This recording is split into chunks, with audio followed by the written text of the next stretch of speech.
Oman বা মধ্যপ্রাচ্যের দেশগুলোতে ফ্রি ভিসা শব্দটা প্রবাসীদের কাছে একটি বড় ফাঁদ। সাম্প্রতিক সময়ে এই তথাকথিত ফ্রি ভিসার আড়ালে হাজার হাজার মানুষ চরম প্রতারণার শিকার হচ্ছেন এবং কোটি কোটি টাকা খোয়াচ্ছেন। সবচেয়ে বড় সত্য হলো, আইনগতভাবে ওমানে বা কোনো দেশেই ফ্রি ভিসা বলে আসলেই কিছু নেই। এটি সম্পূর্ণ একটি প্রতারণামূলক শব্দ যা দালালরা তৈরি করেছে। ফ্রি ভিসা আসলে কি এবং এর আসল রূপ? দালালরা যখন আপনাকে ফ্রি ভিসা দেবে বলবে, তার মানে হলো ওমানের একটি কাফালা, স্পন্সরশিপ বা কোনো কোম্পানির অধীনে আপনার ভিসা হবে, কিন্তু কোম্পানি আপনাকে কোনো কাজ বা বেতন দেবে না। তারা আপনাকে ওমানে নিয়ে গিয়ে বাইরে যে কোনো জায়গায় যে কোনো কাজ করার তথাকথিত স্বাধীনতা দেবে।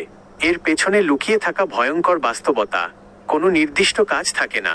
ওমানে পৌঁছানোর পর কাজের ব্যবস্থা সম্পূর্ণ নিজেকেই করতে হয়। বর্তমান শ্রমবাজারের পরিস্থিতিতে নতুন একজন মানুষের পক্ষে বাইরে কাজ খুঁজে পাওয়া অত্যন্ত কঠিন। ভয়াবহ আর্থিক ক্ষতি।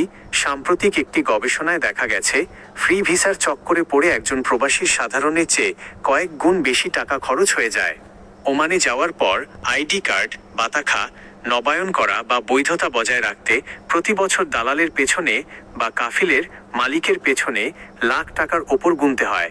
আইনি ঝুঁকি ও জেল জরিমানা। ওমানের আইন অনুযায়ী যে কোম্পানির অধীনে ভিসা, সেই কোম্পানি ছাড়া অন্য কোথাও কাজ করা সম্পূর্ণ অবৈধ। ফ্রি ভিসায় গিয়ে বাইরে কাজ করতে গিয়ে পুলিশে ধরা পড়লে বড় অঙ্কের জরিমানা, জেল এবং শেষ পর্যন্ত দেশে ডিপোর্ট বিতাড়িত হওয়ার ঝুঁকি থাকে। কোনো আইনি নিরাপত্তা নেই। কোনো কোম্পানি যদি আপনার বেতন আটকে দেয় বা আপনি কোনো দুর্ঘটনায় পড়েন, আপনি ওমান সরকারের কাছে কোনো আইনি সাহায্য পাবেন না, কারণ আপনি অবৈধভাবে অন্য কোথাও কাজ করছিলেন। প্রতারণা থেকে বাঁচতে করণীয় সতর্কতা।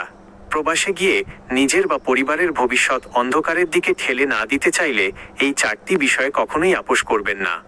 1. ভিসার ধরন নিশ্চিত করুন। শুরুর ধাপ দালাল বা এজেন্সি যাই বলুক, নিশ্চিত করুন ভিসাটি একটি প্রকৃত কোম্পানির, ডাইরেক্ট কোম্পানি ভিসা, এবং সেখানে চুক্তি অনুযায়ী সুনির্দিষ্ট কাজ ও বেতন উল্লেখ আছে কিনা। 2. ভিসা ও কাজের চুক্তিপত্র যাচাই। সরকারিভাবে পরীক্ষা ভিসা পাওয়ার পর তা আসল কিনা তা প্রবাসী কল্যাণ ও বৈদেশিক কর্মসংস্থান মন্ত্রণালয় বা জনশক্তি কর্মসংস্থান ও প্রশিক্ষণ ব্যুরো BMET এর মাধ্যমে যাচাই করে নিন। BMETর স্মার্ট কার্ড ছাড়া ওমান যাবেন না। 3. দালাল বা সাব এজেন্টের ওপর নির্ভরশীলতা কমান। লেনদেনে সতর্কতা। যে কোনো আর্থিক লেনদেন সরাসরি লাইসেন্সধারী রিক্রুটিং এজেন্সির সাথে করুন এবং ব্যাংক অ্যাকাউন্টের মাধ্যমে বা লিখিত রসিদ নিয়ে টাকা দিন। মুখের কথায় গ্রামের কোনো পরিচিত দালালের হাতে লাখ লাখ টাকা তুলে দেবেন না। 4. ওমানের বর্তমান পরিস্থিতি জানুন। যাওয়ার আগের সিদ্ধান্ত। ওমানে বর্তমান শ্রমবাজারের পরিস্থিতি, বাংলাদেশিদের জন্য ভিসা খোলার সবশেষ নিয়মকানুন এবং আউটপাস সংক্রান্ত সরকারি নোটিশগুলো নিয়মিত খোঁজ রাখুন।